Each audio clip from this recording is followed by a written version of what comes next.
No, because that is such a good topic. Like, no, that's what I want to do. Oh, I gotta click the link. Don't take the survey. Click the link. Oh, Put that in big headlines. Girl, I had it all figured out at the ripe age of 13.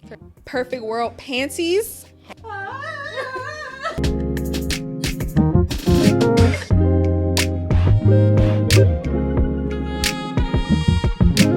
Winter. Carmen! Oh my gosh. We were finally able to do this. We're here. It only took us 8 months? Something like that, give or Let me take. see. I stopped in February. It's December.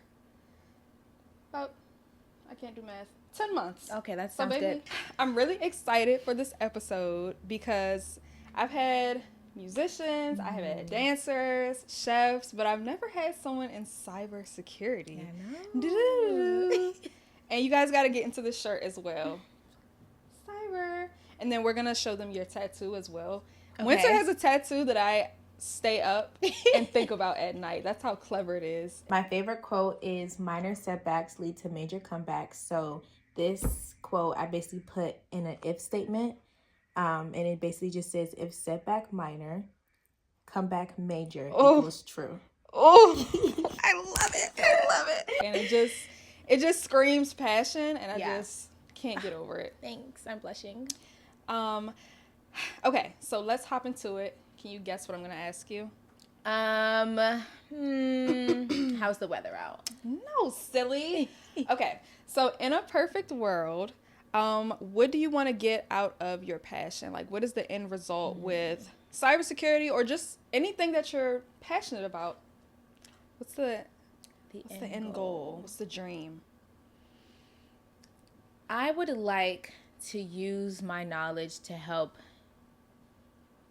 honestly, in any community. So recently I've been most excited about helping the elderly community. Oh, because they're the least knowledgeable about technology, just like your everyday people over 50 or 60 years old. And they get hacked a lot. yeah. And so I think it went from, wanting to make a change and educate those in minority and, people who are interested in cybersecurity, which is definitely something I'm into and interested in. However, I've definitely been more focused on educating those elderly people just about the simple things about technology, things that you can look out for to prevent them from being hacked. Just like those phone calls, maybe not, because some people like to talk to the hacker or people who they maybe, think is a hacker. They be like, I'm gonna talk to them, let them know I know that let them know I know that I'm being hacked. But it's like, it's honestly gotten so developed now that people can use your voice no matter what you're saying. And so I don't think they know certain things like that. So I would love to, in a perfect world, just educate any community that I see is less knowledgeable, and to be more aware.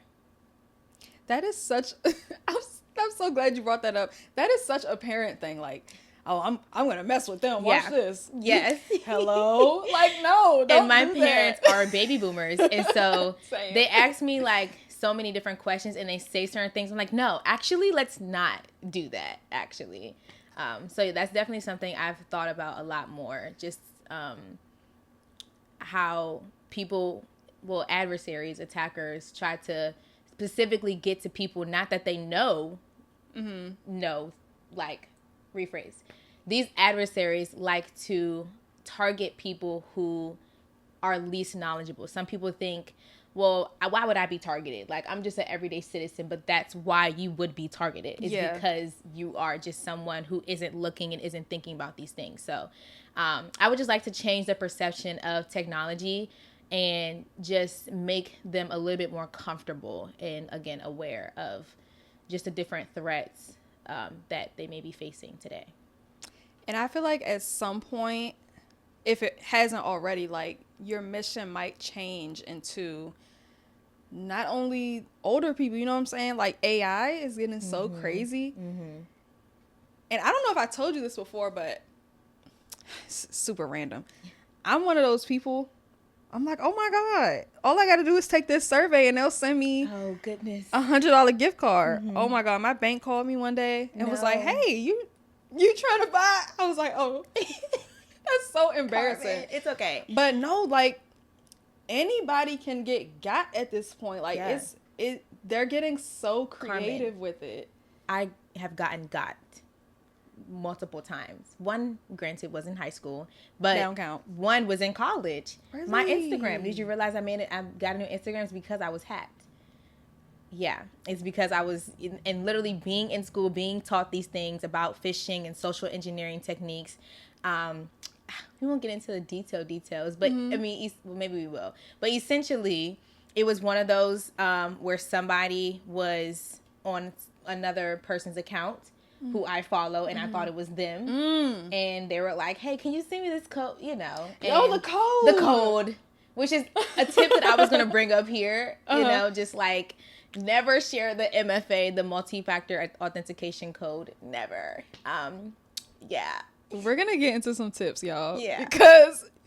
Yeah, and sometimes, you know, there are blessings out of lessons, and I think that I think it was a rite of passage, you know, in order to be and to go to the places I want to be. I just had to get God. I'm gonna just take it as that. Yeah, definitely a rite of passage. So when you're in school, is that something that I feel like that would be a really good icebreaker, like sharing your hacking experience, or just something that made you realize that cybersecurity is a lot more than resetting a password. Yeah.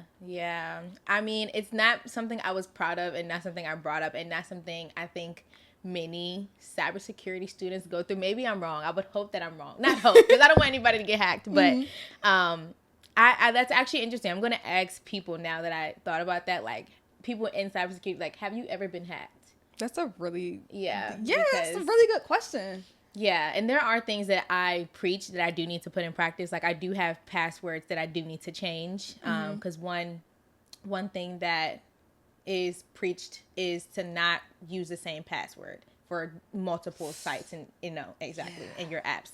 Because once they get access, or if somebody were to get access to, let's say, your Instagram, they're going to say, well, let me try this password on their Capital One account. Let me try this password on their Gmail account. And so if you have that password used for multiple different platforms, software, applications, that's an easy way into different apps in your whole ecosystem. So definitely try to use different passwords, no matter if you switch up a symbol or something. But that's a good go-to tip as well. Yeah, it's like, it's so simple, but we're just so lazy. You know, our brains are lazy. They're like, oh well, I use this for that, so I'm gonna use it for this and this and this, so I don't forget it. Especially older people. These adversaries are not lazy. Yeah. They be working. So how did you get into cybersecurity? Funny story, actually. So I don't know if your viewers remember Musical.ly. I'm pretty sure we all remember Musical.ly. Who doesn't remember Musical.ly? What a time to be alive. All of the... Yes. It was just a time. And as I got older, I'm like, actually, I need this off of the face of the world. Like, I cannot have this on. If I were to get famous one day, you know how people like to pull up random pictures and videos of people. Digital footprint. The digital footprint. And my digital footprint is gives you a little chuckle. So I'm like, this could not be anywhere on the face of the world. So I need to learn how to hack. Literally, that was the mindset. It wasn't, how do I contact Musical.ly and ask them to delete my account? It wasn't nothing, but I need to learn how to hack. I don't know why. Just get straight to it. I'm going to do it myself. So that was like the original, like, I think I want to learn how to hack. But I don't think it went far until I have a cousin. And he's about maybe 10, 11 years older than me. Maybe younger. I don't know. But one day, I think I was in either late middle school, early high school, and I went to his house, and he was doing something on a computer. What I now know, he was in the command prompt. What exactly he was doing, I couldn't tell you, but just inserting some commands, and I'm like... Zeros and ones? No, not necessarily zeros and ones, but like, insert this, get that, like... So your command prompt, I don't know if I'm understanding that because I might explain it wrong, but your command prompt, wait, you edit this, right? Yeah. Chop it up. Okay, great. essentially the command prompt is what was in place before the user interface. So you know how YouTube, you can click a button, it says subscribe, it'll take you to subscribe. Yes. Yes, that is your user interface. It looks pretty. People have coded that for users to be able to easily Subscribe. use something. Okay. Yeah. But the command prompt was what was in place before computers even had the ability to have like a user interface. So it was literally just input this command to go to this file, input this command to see this network log, and it was literally just that black and white screen and you putting like get file this or go to this log, but like in whatever coding language it may be. Back to the story, he was sitting there on the, in the command prompt, inserting commands. And I'm like, what are you doing? What is that? And this is at the time where I'm thinking about like, what do I want to be when I grow up? I've always thought I was just going to, okay, that was mean. Is it mean? Probably wasn't mean. I always thought that I wanted to be an educator. I have a lot of educators in my family. My mom was an educator and it really inspired me. Not my mom being an educator. I have educators in my family. And so I'm like, I'm going to be a math teacher. I knew it because I like math. And that was another thought of it. I'm like, okay, I like math.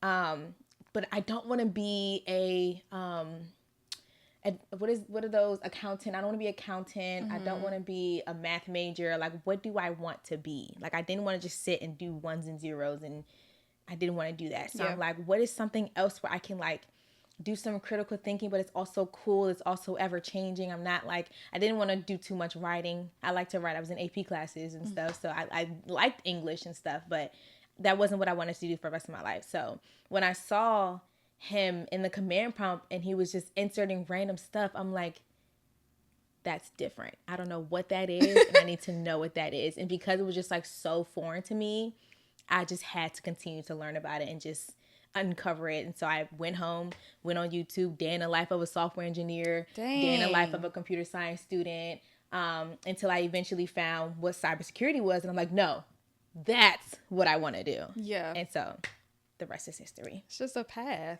Yeah. It's like you're connecting the dots to get to that final thing. Correct. And I thought I was going to do that, but I'm like, because like I said, I learned about computer science, and I'm like, I'm going to be a software developer. I'm going to be writing code, developing websites, but I actually hate to code. So yeah, I'm glad I found cybersecurity. I took an IT class for what? Maybe 8 weeks. It was the hardest thing I had to do. Really? One of my assignments, I specifically remember, we had to make a face out of shapes. So I'm like, I don't know what I was doing. Control L, it moved over here. Then I'm like, Control R, it moved completely over here. I'm like, how do I get it to just nudge just a little bit? Like, it was the dumbest assignment ever. And I passed the class with a C. I just want to put that out there. You passed. The hardest classes that I've taken resulted in C's. Never lower, but just like a 71.0. I don't understand how people can say computer science and technology is hard, but even people who major in like chemistry and molecular, cellular, this and biology, and I'm just like, you think what I study is hard? I don't understand anything of what, like, it's just perspective. I would rather vacuum the roof before I learn what you do. I don't know. And the word chemistry low-key triggers me to this day. Chemistry was one of those classes that I barely passed, and I barely passed it because of winter. If it wasn't for winter, I would have completely failed it. And it was so fun for me. And I was like, Carmen, like, you just do this? Like, I would walk into that class so happy. We passed. 1S2, 2S2. That was my favorite part. And that was like, what was it? Balancing chemical equations. It was the math part. I'm like, oh, this is my stuff. But the real chemistry, like, I don't. No. So what is the biggest cybersecurity myth that you heard, and like what's the truth about it? Because you're in it. I am in it. So okay. I have more so a tech myth. Okay. Which is that artificial intelligence is taking over everyone's job. Okay. That's the myth. And the truth from my research and from being in the field is that artificial intelligence is not necessarily going to take your job. It's going to enhance your job. Not only that, it will replace the mundane tasks that, certain roles do, and those roles may filter out. However, there will be new roles because of AI. For example, think back before our time, Industrial Revolution, when things were manual, done by hand. Then you have these machines. And people who were trained in doing manual labor, they're like, these machines are going to take my job. But what really happened is that there were new jobs created. You need maintenance technicians, you need operators, you need quality control specialists. So it may have taken the labor portion out of it, but it really just encouraged and filtered into a new specialty. So yes, you may not be doing, just specifically with this example still, you may not be doing manual labor anymore, but now you just have to learn how to operate these machines. Same thing with AI. You may be a consultant and you may be working for your client and doing strategy work. Artificial intelligence may be able to assist and do things that you were spending a lot of time on. Now it is your job to figure out, how do I use AI? How do I make sure that I am managing and operating AI? Because it's not going to replace you. You just need people to learn how to manage it. So I think that that's the biggest myth, that like, hey, these robots are going to take over. We don't need people. No. What happens is that the people just need to learn how to cooperate and adapt and utilize AI with their field. So it just takes a new level of learning. Dude, my mind. No, because that is such a good topic. I don't know why, out of all the jobs that, when people say AI is going to take over, for some reason, I just go automatically to food service. I don't know why. Yeah, because, we have robots that, they can take the food to the people's tables. You can order stuff online. You get what I'm saying? So I feel like that cancels out jobs like a cashier or like a server, for example. Yeah, that's the only. I'm sure it's more, but like that's the only thing people that bring I can up think of. Educators, how I can't see that one. People also bring up the healthcare industry. Definitely not. Exactly. It's too personable. Yeah, and not only that, you still need. So the thing is that artificial intelligence does reduce human error. There are a lot of things, even within the cybersecurity field, that the human eye, it either takes way longer to find, or we sometimes just may not be able to find. So I think, yes, artificial intelligence does reduce human error. However, you still need that human element to review and to ensure that it's doing its job. You still need people to patch and update and teach the artificial intelligence. Yes, you have machine learning, which is the idea of the machine learning from itself and learning from, like, when you have these generative AI models and you're kind of each input, each prompt, you're teaching it. And so yes, it still learns from itself, but again, it's the humans teaching it. So you still need that human element to guide the artificial intelligent machines. And while not sure if I am going to make sense of this, so you let me know if Okay. insert out. Okay. But with roles like, you mentioned a cashier, I think, and I can't really think of a specific replacement job for it. It's not something that I'm like thinking about daily. But again, that job of, that waiter or waitress that is now replaced by a robot, there still needs to be someone that is putting the food on the tray. True. There still needs to be someone that is ensuring that you kind of have it already in, like, when you go to a drive-through and you have that automated, like, welcome to Wendy's. Would you like to try the da-da-da-da-da? But there still is a person behind it that can cut it off or cut it on. So even if you were to have these robots that are serving the food, there is still someone that is, you know, making sure if there's probably still like a help button that people will install on the robot for it to say like, hey, this robot is not, it's not understanding that I want ketchup and not mayo. Yeah. There is still going to be someone. So it may not be called a waitress, but it may be called robot food helper. Right. I'm not sure. Something like that. So it just introduces a new job. And you just have to be able to say, hey, I may not be a waitress that is connecting with the guests 24/7. I may be working with the robots more so, but I still will have that necessity to have those people skills. And now I just have to learn how to operate this machine. That's just what happens. That makes sense. That makes a lot of sense. It just brings a new wave. And I think that I would love for people to like embrace that. And instead of saying, I'm scared, I'm running away, I'm never going to learn about it, I think it would be more encouraging if people see it as just like a, what else can I learn? How can I use this? How can it actually help me? Yeah. Yeah.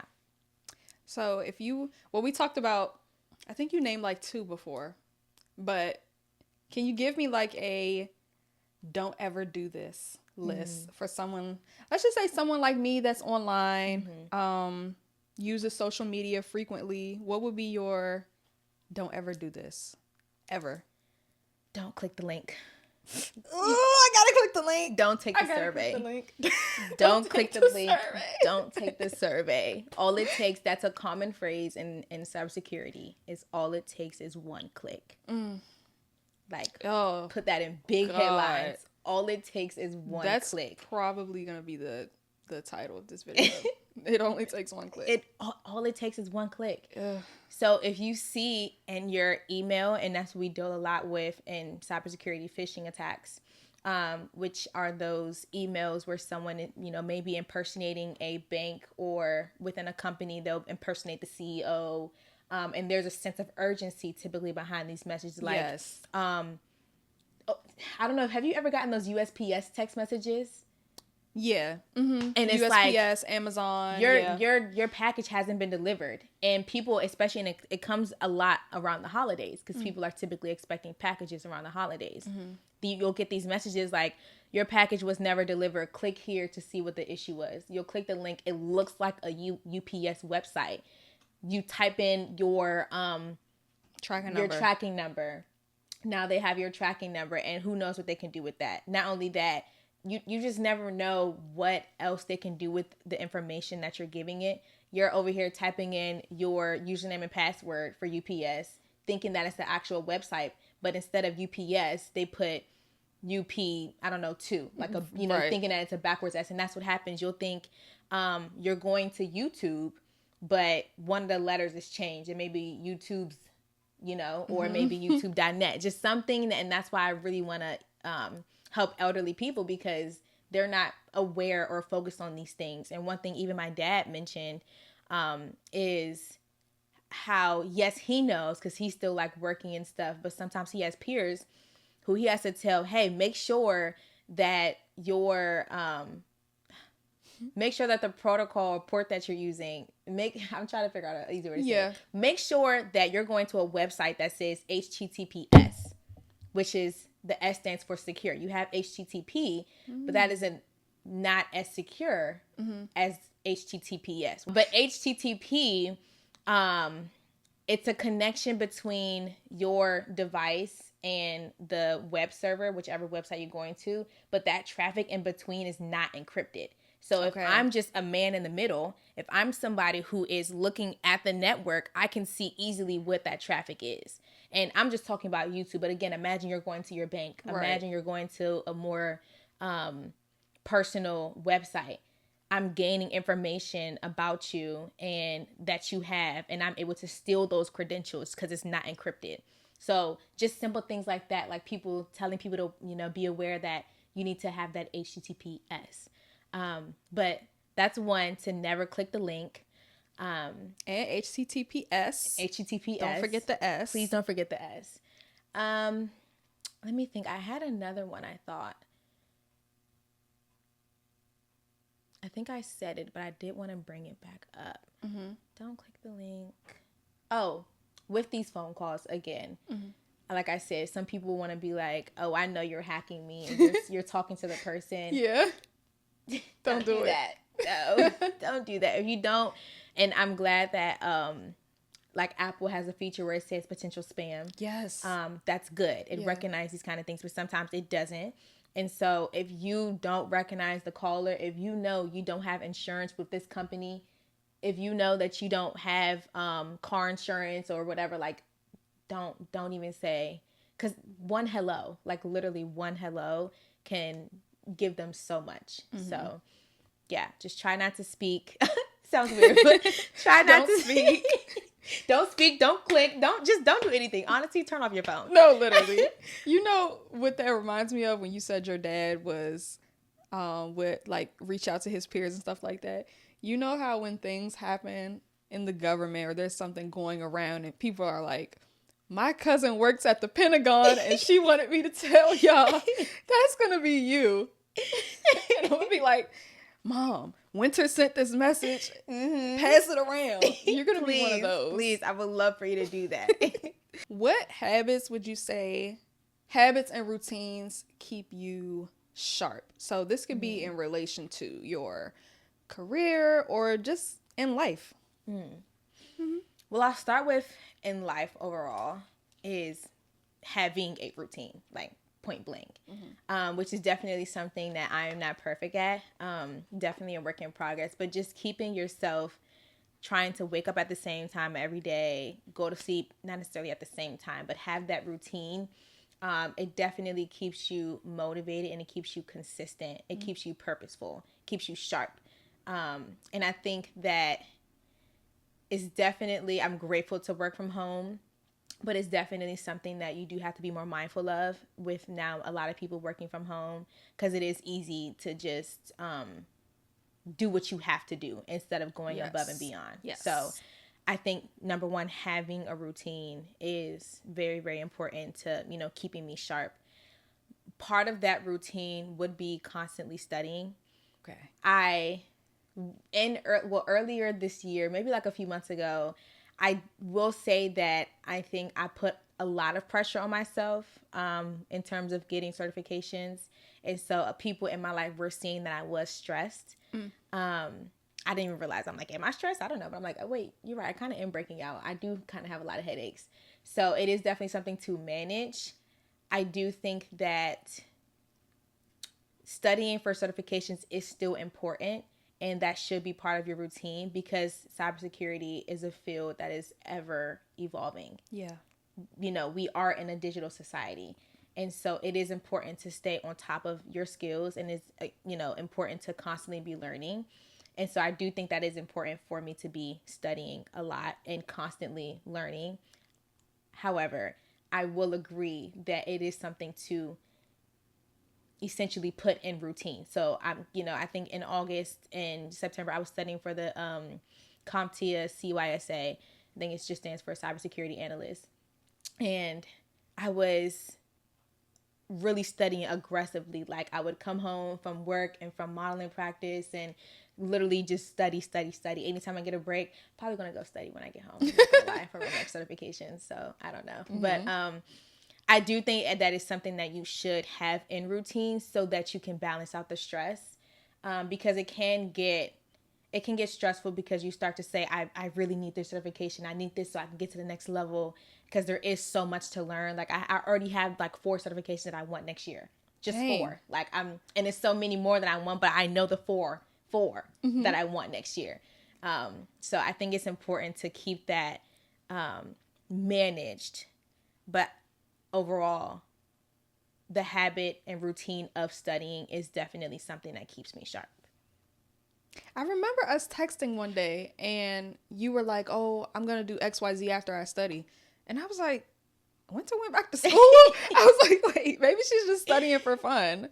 But okay, so it's for certifications. Yes. And they're My mom, she, again, is a baby boomer and is very much like school. Yes. You know, college, masters, do this, do that. Yeah. And she's not necessarily like forcing at all. But I did have to, I think she was mainly like that with getting my bachelor's, which I was going to do anyway. But in technology, you do have people who don't even have degrees and are excelling. My same cousin has no degrees. He went Just to certs. PG. Yes, he went to PG, didn't even finish PG. And he is living a great life. He has tons of experience and tons of certifications.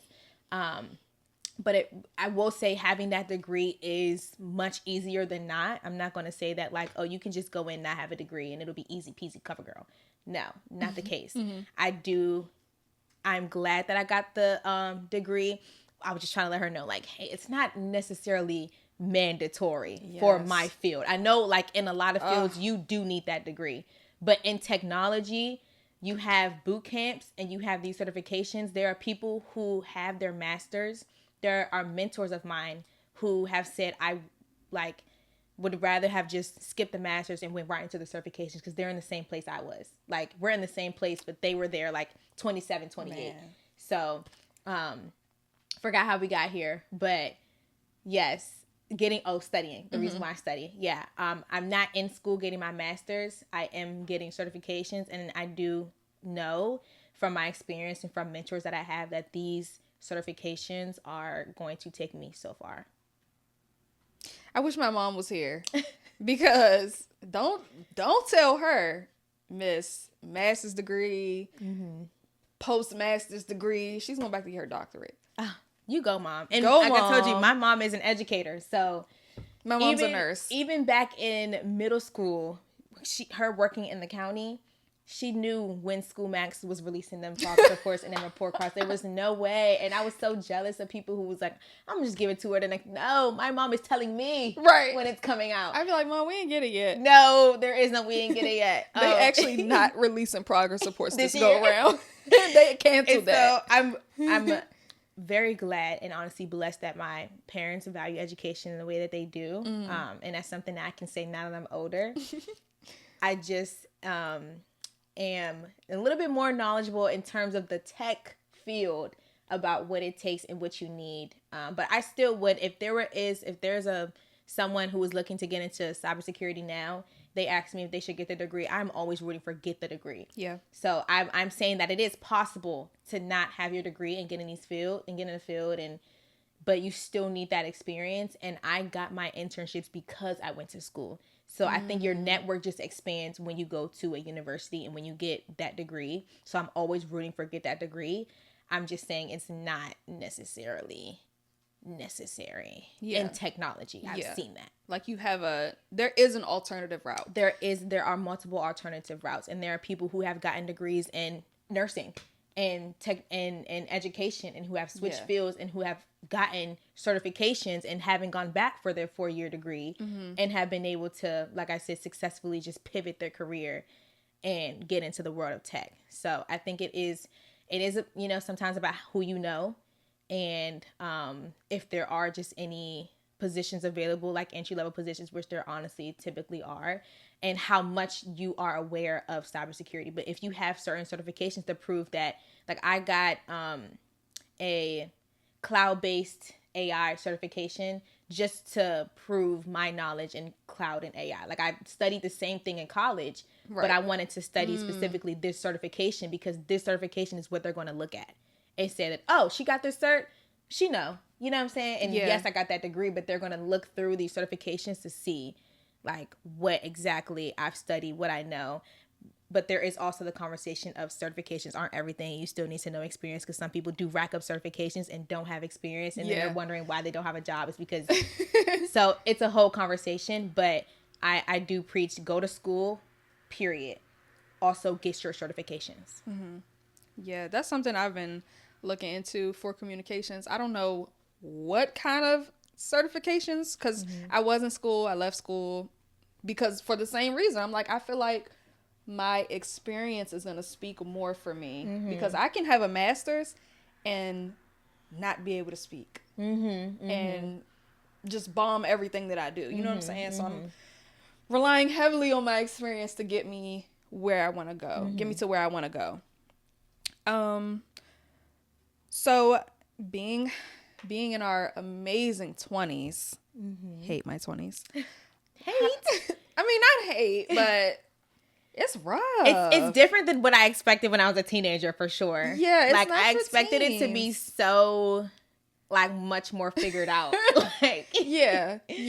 How have the people around you shaped the kind of person that you want to be in the future? I know that's a deep question. Yeah, it is. Let that marinate. I love it though. The marinade dance. Yeah. I'll say I'll give kudos to my parents. One thing about them is that they pride themselves on their work ethic. And I think that that is a baby boomer thing. I don't know. But one thing about them, they went to work every day. They've never missed a day of work unless it was for their parents or from my sister and I. Like, always went to work, always were driven.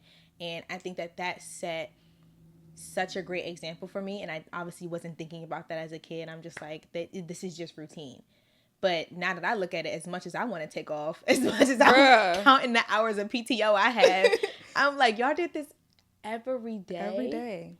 And that speaks so much volume for me. And it sets the standard for the kind of employee that I want to be and the kind of example that I want to be for my kids one day, but also for myself and my peers. Just, that grind and that motivation. Because sometimes grind is said in a, what's the word? Sometimes the word grind is used in a standpoint where you can get burnt out. Overworking. Yes, exactly. So I don't want to necessarily say, in a way where I want to overwork myself. No, I just want to set a standard for myself and,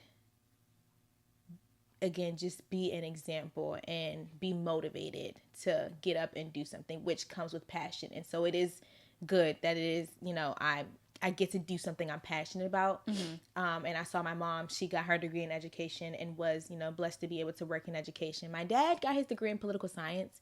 But he works in the DC government. Okay, president. He works in the DC government as a radon and mold specialist. So it has nothing to do with mold. Radon is another chemical molecule. Oh, atom. It's on the. Sure is. I didn't periodic know table. Periodic table. Yeah, it's another. What are the things on hydrogen? What are these molecules? Nitrogen. What are these? Helium. Oh, what are they? Elements. Elements. Okay, yes. So radon is an element that can get in your house, and it is just as harmful as mold can be. Okay. And so, whatever. Point is, he got up, he went to work, and he did that every single day. And I think, to answer your question, that is a positive example that I'm realizing in my 20s that I want to take after. Your question again, what's something in my 20s? How the people around you shape the person that you want to be. I think I have peers that also shape the person that I want to be. I have peers that are in school, and while I'm not in school, we're all studying, we're all working to be the best versions of ourselves, and it's so fun to see. Like, I have a friend, she's in PT school, I think, and I'm like, I just want to ask her, like, why does my knee hurt? Like, you heard that pop? Why did my knee just pop? Like, okay, PT, physical therapy. Exactly. So it's just so cool to like see people around me that I know working in their field or still studying to be the version that they want to be. And yes, in our 20s, we thought everyone would just have it all figured out, but it's comforting to see that we're all still learning and we're all still growing. So I think that that is something that my peers even teach me, that we are all just still learning, and it's just admirable to see everyone work and learn in their specialty. I also have peers that are a little bit more comfortable where we are, and that is also something that I learned from as well, that yes, I've gotten to a good point in my life, but I think for me, it's just too early to be comfortable. And I think that that's why I'm still studying. That's why I'm still working to be a better version, is because I know this is not the end for me. And for some peers, where they are is like, oh, I'm good. I can do this for the next 40, 50 years. And I see that, and it is something that I take heed to, and it's something that I notice. And it's something that I try to not replicate, you know.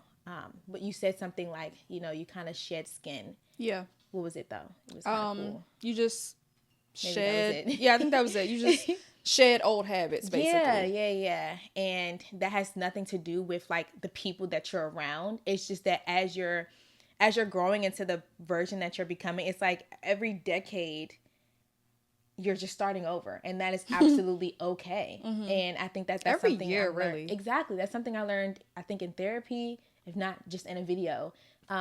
Just that while you were in your teens, you were learning. While you were more specifically in high school, you were learning, you know, based on the people you were around. While you were in college, you were learning based on the people you were around and the things that you experienced. Now, post-grad, you're still learning. Yeah. And so I think that it's okay to be around peers and what's the other word for peers? Associates. Yeah. Peers and associates, and realize that we don't take postgraduate life or life in our 20s the same way, and be okay with that. And I don't want to say hang out with them when it's time, but like in a way, yeah. Like, I mean, you have different friends for different reasons. Exactly. Yeah. Last thing I'll say is that I realized that when people say, oh, I'm in my 20s, that can mean so much for that person. Some people say, oh, I'm in my 20s. I have to live it up. I have to do it all. I have to travel. I'm too young to just sit in the house and be with my man. Like, I need to go to the club every day. I literally just saw a video of a girl, like, she posted that. She's like, I'm too young. Like, I need to be out. I'm in my 20s. I do agree that being in your 20s is a time to be alive. Yeah. And it's so exciting. I traveled so much, like this year alone. Yes, you did. I had a lot of fun. And you're never home. Carmen, ever home. I'm home. How did winter? No, I'm home these winter days. Get to Hawaii? I wish. But the way I take my 20s is that, I think that's always been like my mindset. Like I said, I'm starting over. So even when I was in high school, I'm like, okay, I'm a freshman. I got to take all my electives. I got to take all the necessary classes so that my senior year, I can just chill. I can get, like the GPA that, is necessary. But let me get my 4.0s now. Yeah. So that junior and senior year, I can be a little bit more lax. That's how I'm in my 20s. I'm getting these certifications. I need to be learning. I'm hungry for more. I'm attacking my goals so that when I'm in my later 20s, I can kind of like, okay, I've learned this much. I've gotten to this point. I've gotten to that point. I'm constantly growing, and maybe later I can be a little bit more comfortable. But right now, I do feel like me being in my 20s is just, my version of it is, let's learn. Like, I don't know, maybe I am a nerd. I don't know. No, I love that. It's just like, let me prepare instead of waiting until later to say that I wish I did this in my 20s. Why didn't I start that in my 20s? Let me start learning, and we'll continue learning and continue my evolution now, so that when I'm in my 30s, maybe 40s, I can be a little bit more like, I'm glad I did the work before. Yeah. And the word is going to be there. I can travel. Well, I kind of have been traveling, but you can do both. I can do both. And I love that you said my version of your 20s, because no one's version is wrong. You get what I'm saying? Yeah. It's just your version. And for someone like me, for example, I put a lot, and I learned this in therapy. Shout out therapy. Shout out therapy. Shout out therapy. I learned that one of my values is family. I love family. Like, I love the mom, the dad, the kids, the white picket fence, the dog, all of that. So I feel like right now my 20s is my time to establish everything that, not everything, but establish myself. Because in the future, when I do have, kids, when I am married, I want to be able to focus on that. Right. Granted, I know this takes a lot of time too, but it's easier to start now while I'm at home, while I ain't got no kids, while I don't have any real responsibilities. That's what the boomers like to say. Yeah. You ain't got no real responsibilities. You, like, you okay. barely pay rent. Like, I'm kind of not lying, but like, I do got responsibilities. Yeah. Like, I'm a person too. I'm a person too. I have adulthood. I have a ghettohood. Yes, it is. But yeah, I mean, everything is just easy now in a different light. Yeah. Now, later in life, when it's like adulthood, when I have like rent and stuff like that, I just don't.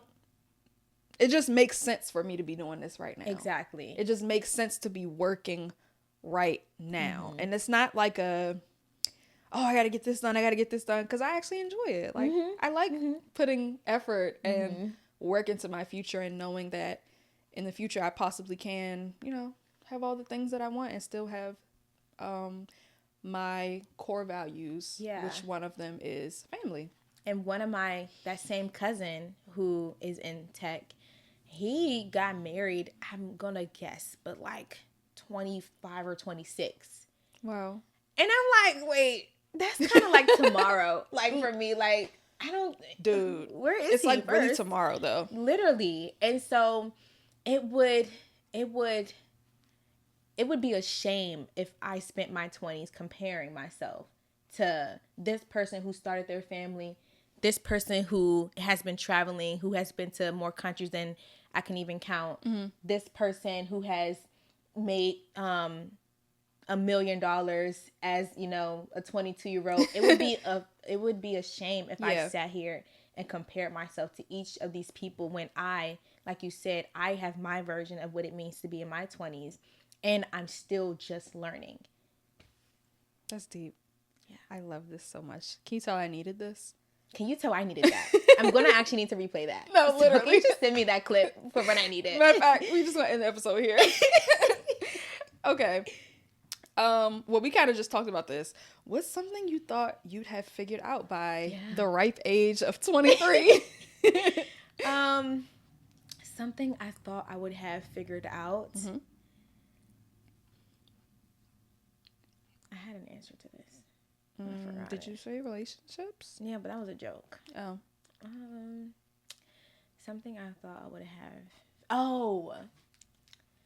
Yes. On a life note, I thought whatever life path I made when I was a freshman in high school was going to be it. Like, who thought, like, I thought I was going to be dating my person, and then we have like 4 years dating, then he proposes, and then we have like 2 years just us, and then girl, I had it all figured out at the ripe age of 13. Period.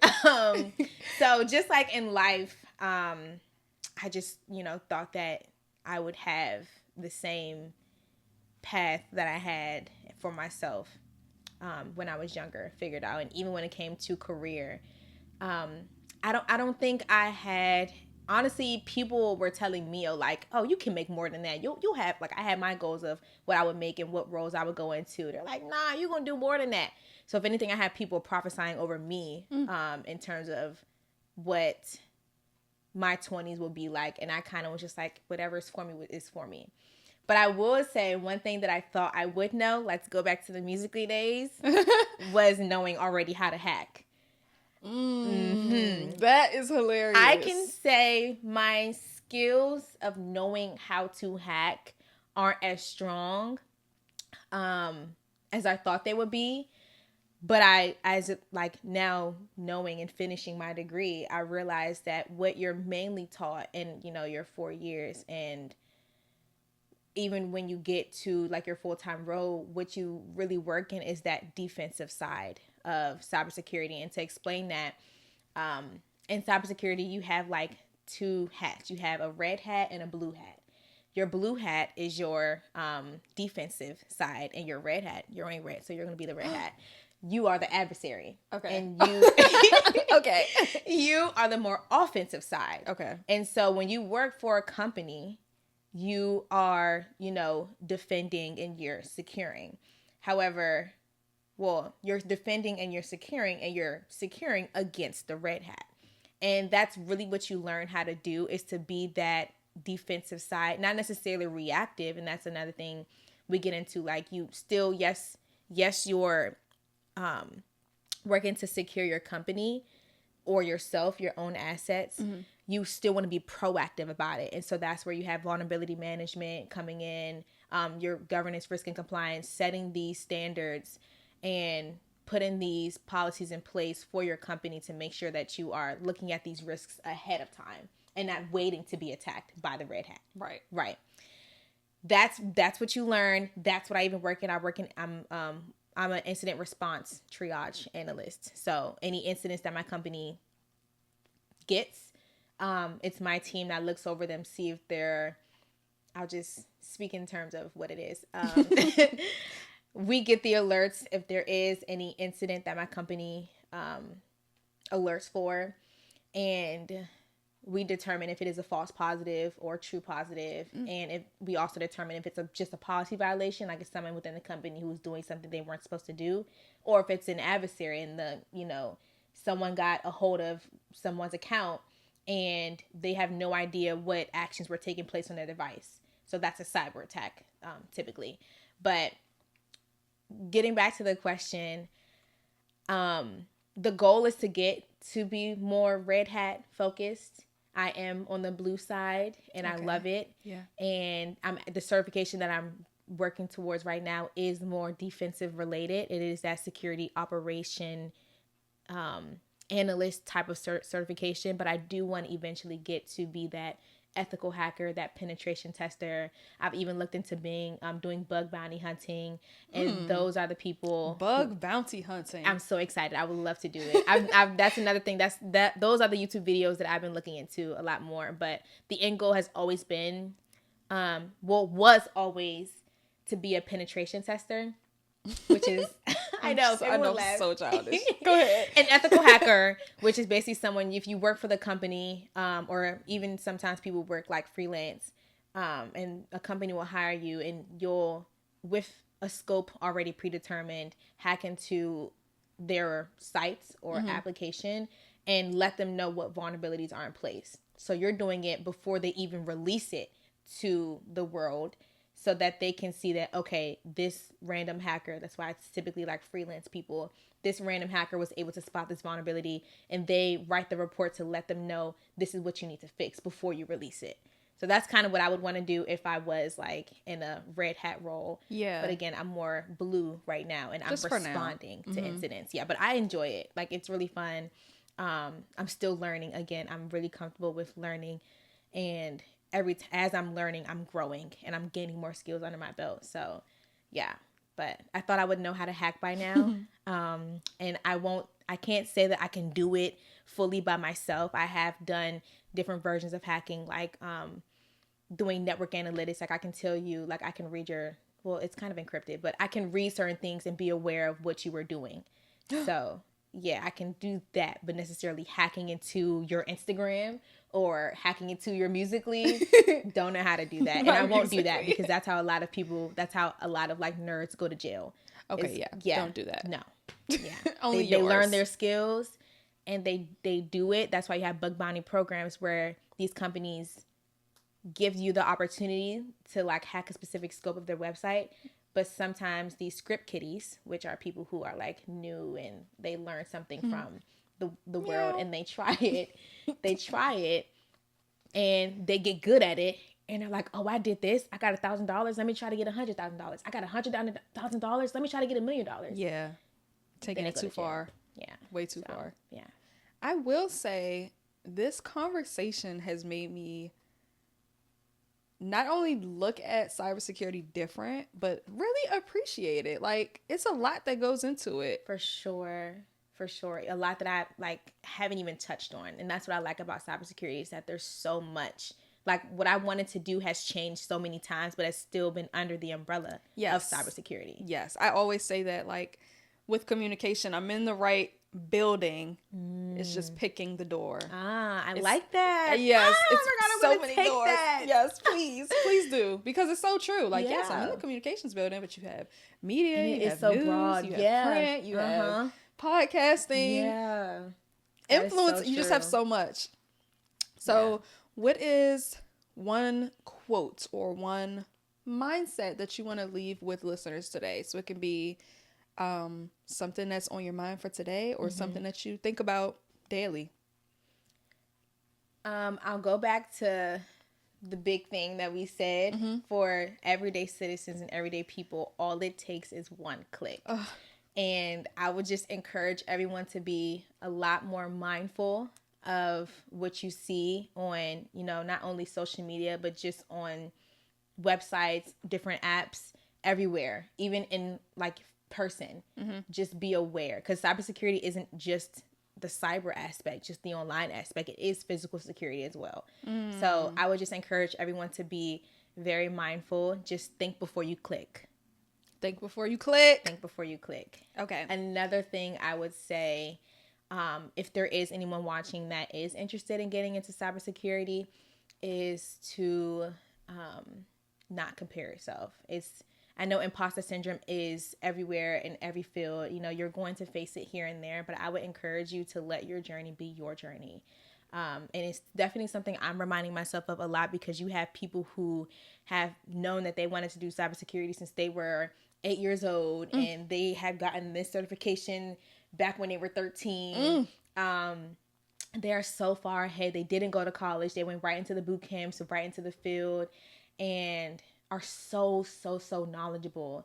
Even like peers in your class, you can sometimes compare yourself to, but I would try to encourage you to make your own path, and to realize that what's for you is for you when it's for you. And even when it comes to the like finances, everyone knows like technology is a very it pays well. Yeah. And yes. I know that what I do, I work in, the metropolitan area, DC. But if I worked in Silicon Valley, I would be making twice as much as I make doing the same thing. And so it kind of gets like heart-wrenching sometimes when you think about these things. It's like, dang, if I go to that company, or I think I should leave, I should go there. You start chasing the money. I would encourage you not to do that, especially as we're young and as you're entering your career. What's important is that you learn. And what's important is that you build your foundation. What's important is that you are able to present something to someone and say, hey, I can do this whole process. Not, I know what incident response is. It's how would you be able to do incident response? Like, how would you be able to set up a SIEM? If you know, you know. How would you be able to set up a SIEM? How would you be able to create these dashboards to show your client exactly what they need to see, when they need to see it? It's not just knowing what the words are. So I would just encourage everyone to take your time, let your journey be your journey, and constantly be learning. I have these these random moments in my life where a certain phrase will click, and what's for you is always going to be for you is one of those phrases that just click. It just clicked for me this year. Like, I never used to understand that. What's for you is for you. Really? I know what you mean. Like, a phrase would randomly click. Yeah. And then one day I was like, what's for me is for me. It's like I was gaining consciousness in a sense. Yeah. But yeah, so now I constantly think about that. Anytime like I feel some sort of rejection or something doesn't go the way that I want, I'm like, oh, what's for me is for me. Exactly. And it honestly excites me. Like, even, working in the federal government, things were a little bit crazy this year. And I won't say I was impacted to a degree where a lot of people were, but I did kind of have an impact. And I was just very trusting of like, hey, like, this is just another opportunity. Every problem is really an opportunity for you to like prove to yourself your faith. And even just aside from, a religious standpoint, just prove to yourself that you have trust in yourself. And again, that what is for you, will be for you. Mm-hmm. And so it really just takes a level of confidence. And I was able to prove to myself that, like, I just know, like, I've gotten far and I'm not done. Like, I'm nowhere near done. And just knowing that and staying hold to that promise, whatever, like, regardless of what's happening in the day to day, I have to be hungry and I have to be committed to the fact that, like, I am not done. And what's for me is for me, no matter what rejection, like you said, every no is just another step closer to your yes. And that is just kind of what motivates me to just keep going. Like, I'm honestly more encouraged by my no's than my yeses. Like, anytime I pass a certification on my first time, I'm like, why I ain't feel that? Like, stupid. Why couldn't I fail? Like, I feel like I just, like, not saying I deserve to fail, but it's just like for the plot. You know, yeah, for the plot. Like, okay, is that, why is, like, failure not part of that story, you know? But, I mean, failure has been part of my story. And, you know, you just have to be able to walk in it and get excited for the win and know that it's going to happen. Yeah, real. So real. Oh, it's going so good. We are going to wrap up, but of course we have to play a little game. Okay. So by the time this episode comes out, it'll be almost Christmas. Ooh. Today should be, if I'm consistent, today should be December 19th, 2025. Okay. It should be 7:00. I'll be in the Poconos. Yeah. Oh. I'll be home though. Okay. I'll be home. Okay. So we're going to play Would You Rather? Christmas Chaos Edition. Christmas Chaos. So I'm going to read some prompts, and they're all chaotic and related to Christmas. Okay. So, all right, ready? Mm-hmm. So would you rather spend Christmas with no phone or no heat? No. I would rather spend Christmas with no phone, 100%. I'm going to go no heat. Okay. Because I just got to take pictures of stuff. Like, we have to remember this. Okay. Well, maybe I'm thinking, this is that critical thinking, like, thinking too hard. You have the Canon G7X. That's not a phone. So you can take pictures on your phone. But you're right, though. Yeah. Maybe I will have heat. No, because when I wrote this, I was like, I'll just be on my phone with a blanket and with some socks. That's exactly how I imagined it. No, I need that heat. I hate being cold. Despite my name, I hate being cold. I just hate it. No, that's very true, though. Yeah. Okay.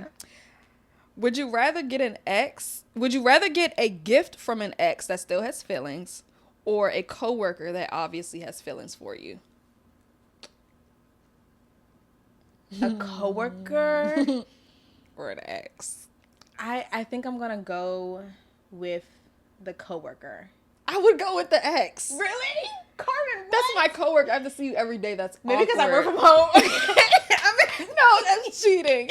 And then because I'm working, like, consulting, like, it's such a huge company. So, like, I can leave this client and go to another client. So I don't really have to see this person, like, every day. And then, like, when I'm, like, an ex is an ex. Like, I don't, you know, so I would just actually rather not. Yeah, I feel like it's easier to shut an ex down than a coworker. Okay. But no, because if the ex is thinking that, oh, I'm going to give you a gift during Christmas, then they really think that, like, they have a chance, I feel like. That's on them. You could just give me the coworker, and I would just easily just put my bubble on red. And do not focusing. Yes. Away. Okay. Only Christmas movies or only Christmas music? Movies, 100%. I'm guessing you're going to say I'm going to go music. No, I love a Christmas movie. And, okay, you know, I'm really thinking too hard maybe. But Christmas movies have Christmas music in them. Yeah, but if I can't listen to the soundtrack by itself. You're right. But I'm a Christmas movie girl. Like, I would rather go home, tuck in, and watch a movie. Like, Polar Express, hello. Like, is that your favorite Christmas movie? That is my favorite Christmas movie. My mom's favorite is Home Alone. Okay. Like, all three. Like, it's three of them, right? Yeah. All three. Like. Yeah. I think it's 3 original, and I think they made another one with another cast. Something like that. I hate when people do that. But you're music. Yes, I am music because I think about getting ready, and I think about the music that I listen to in the car. I like to be in that Christmas mood. I've been waiting to play last Christmas and this Christmas all year. Yeah, you randomly just started playing as you were getting ready. Like, I'm over there doing my hair, and all I hear is, I'm not even going to try to sing, but my favorite Christmas movie is considered to be one of the worst movies on like Rotten Tomatoes. Have you ever heard of Jack and Jill with Adam Sandler? He plays his twin sister. I feel like I've heard of that, and I feel like I've watched that. I love that movie. Oh, my phone's over there. I have to like remind me. Okay, I will. I love Adam Sandler, so I believe you. Yeah, it's really low on Rotten Tomatoes, but I love What? that movie. Really? Yes, he plays his twin sister. I guess people hated that. Wait, it sounds familiar, but obviously not that familiar. I quote that movie a lot too. Really? People never get that one. Tyrell don't even get that one. That It's is like hilarious. so under the rug. But I just know you be dying laughing at it. That's why I'm like laughing, because I just know you be in front of that TV like dying laughing. It's a gem. I might make my mom watch it with me tonight. Snow every Christmas or snow never again? Snow every Christmas. That is my agree. favorite. Okay, we're here. Yes. I was like, I'm telling you, I don't know how many times I brought up the fact that it snowed yesterday. Like, I was so in love. I had the blinds wide open. I lit up I have a candle that looks like an ornament. I had on YouTube, I put like live fireplace with jazz music, and I had that playing. Like, oh my gosh, I love when it snows, and I was so sad when it like dried up. Like, I'm telling you, I was so sad to but I love the snow, except for when it gets all like dirty, it's all like gray, and that's it's really sad, and it's just like ice, and it's not even like I love when the sky is white. Me too. It was like that not last night, but the night before last, when it was beginning to snow yesterday. I'm like, it's time. You're really gonna love the Poconos because it's gonna snow up there, doesn't it? Yes. Yeah. And the last time I went, like earlier this year, it was in March, so it was like not snowing, it was just cold. So I'm so excited. Definitely gotta take pictures. Yes. Would you rather spoil a major gift, let's say like a car or a vacation, or spoil a proposal? A gift. Yeah. I was about to say, yeah, gift. Like, wait, okay, I spoil it for somebody, or somebody spoils it for me? You spoil it for somebody. Oh my gosh, a gift. Okay. A proposal? That is kind of crazy. Oh my gosh, that is more like... Like, how did you do that? How did you do that?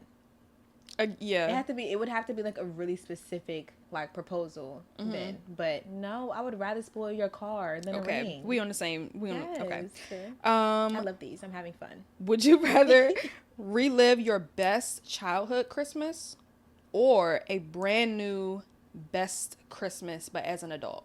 Brand new best Christmas as an adult. Oh, you wouldn't want to go back? No. Okay. They were cool. I've had really good Christmases, but I would rather like fabricate my own like good Christmas. Right? Like, yeah. I could relive one. Your best Christmas, like you got that gift. You have those same feelings of like, oh my God, like the family. I think what makes a good Christmas is like the family. And I've had good ones. They're really great. Yeah. But I think I would like make like if I could like control, not saying people, but like we play these games and it's over this house and we have this decor and this person laughs, like we have this person in our family at the time, like it would be amazing. Like I would rather like create a Christmas, but you would rather go back. So this one's kind of tricky because I didn't really celebrate Christmas when I was younger. Yes, I remember. So I'm gonna go an adult just by default. And as an adult, you'll have two memories. You can still remember your childhood. Exactly. And like you can have this new one.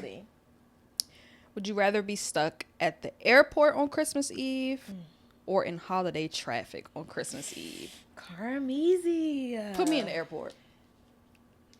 I hate traffic. I do too. I hate traffic.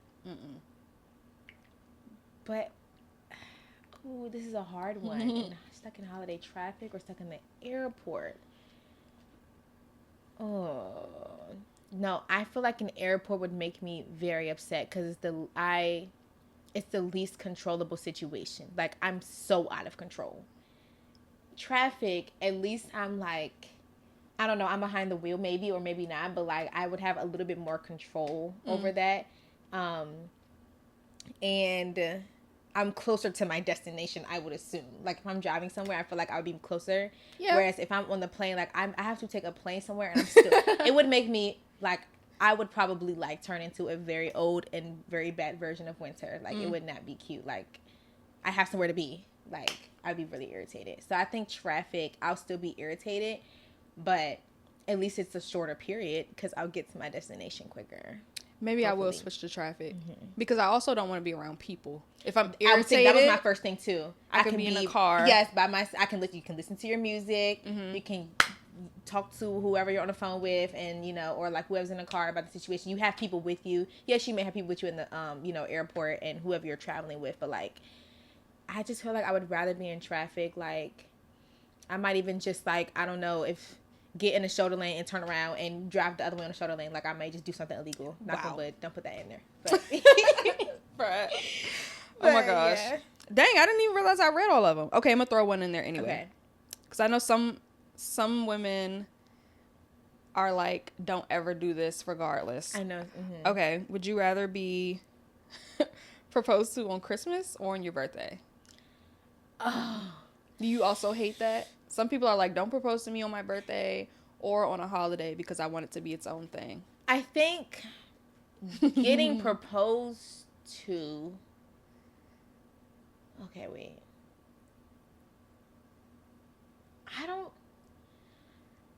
I do know that people hate that a lot. I'm trying to think if I would actually mind. It depends on what I'm doing for that birthday. Like, yeah. So, okay, you said, would you rather Christmas or birthday? Mm-hmm. I think I would rather birthday because it's already about me. So it still will be about me. Whereas Christmas is like, wait, no, this is about everyone. Like, no, like I would feel like so like shy if it was about me on Christmas. Like, that's just a lot. But birthday, I think if I was not doing anything spectacular, like this past birthday, I just had a dinner. That would be a cute, like, you can propose to me on that birthday. But like the year before that, I had a whole party and Dang, that was last year? That was just last year, yeah. That was like a lot. I would rather not be in a lot. Happened. Yeah, so if it's a chill birthday, I would much rather it be like on my birthday because I can say like he proposed to me on my, like it's memorable. Mm-hmm. Yeah, like I'm not really just like, don't ever ask me to be my, like, not even like people do that like for girlfriend. Like I don't think, and I get it, I really do get it. Me personally though, I don't think I would mind, only if it's not like a major birthday. I think I would go Christmas. Okay. Because I love the period from Christmas to New Year's because it's just such a reflective time. And anything that I can do to make that period more enjoyable, yeah, I will. Mm-hmm. And I could just see myself being like, okay, I'm gonna hit the ground running January 1st. For my birthday, I don't know. It could really be either one. But you see, like, Christmas as, like, this is such a celebratory period. So it's like, why not add to the celebration? Yeah, I feel like it's so romantic. Yeah, it is. Yeah. It is. So, yeah, that's mine. Okay. We only agreed on, like, a couple of them. It's okay, though. Different perspective. Yeah, and we love that. Well, I want to thank you so much for coming on. Guys, winter is amazing. Like, I'm so happy to be here. Like, you guys don't understand. So, how do you feel? I'm just like... First of all, okay, we're going to get a little, like, just seeing, like... Oh, God. I know, but, like, I don't know. Like, Carmen is someone that I admire in terms of having a plan and doing it. Like, yes, having the thought behind it, but just looking at this setup, she had the plan and she did it with consideration of other people. But she stuck to her plot. And even when you were doing makeup, I still have some of your makeup brushes. I really do. I have some of your makeup brushes. I just loved supporting Carmen because she had the courage to just do. And it's definitely something that I have learned from her, to literally just do. Especially when you are passionate about something. And so just to be in your space, like I said, I bought your lashes, I bought your makeup brushes, but this passion, this podcast, to be part of it is just like, I don't know, it's just so fun. And then I've thought about, tapping into the podcasting world or really just the content creation. I was always interested in it. I had a YouTube back in high school. Please don't ever look that up. Maybe I need to hack my own YouTube account. Now. I don't know. Hey now. But it's definitely something I've been interested in. And to see you go and do it, it's like, some people may find it as like I don't know, some people may be jealous of stuff like that, but I'm like, I love that. Like, I can ask you questions now and you like show me that it's possible. So it's just, I'm looking at the rug. That's why I keep looking down, because I'm like, there's no way. Like, yo, we got a rug. Yes, like it's really just admirable, and that's why I just feel so special to be in a place that your friend has curated, and you can be part of it. That's just what I like. Okay, we can stop this. You're the best. Sappiness. You're literally the best. No, I love sappiness. Literally, Winter has. Okay, no, you don't have to do anything bad. No, like, because I was just gonna say. Okay. Winter has supported every single thing that I've done. If I came out tomorrow and said I was selling Perfect World panties, heck yeah, Winter would come to the photo shoot. She would model my Perfect World panties. Yeah. Like anything, Winter's there. So I just really appreciate that. And I was gonna say that anyway. You did it before me. But that's one of my values. You mentioned how family is one of yours. Yeah. Friendship is one of mine. Like, aww. I really value, and I didn't realize that until shout therapy. My therapist like pointed that out for me. It's like, I really value friendship. I would do like anything for my friends. We're like Ariana Grande and Cynthia Erivo. We just need to like come and just, who's holding who? I'm gonna hold you. Sorry, she's no. She's, you're very. It's okay, you can cry. Not the camera cutting off on us. They like, look, yeah, I don't like time. That. Yeah. Okay. Well, that wraps up this episode, and yeah. Yay! Okay, so when did you get like not nervous anymore? Did it ever subside?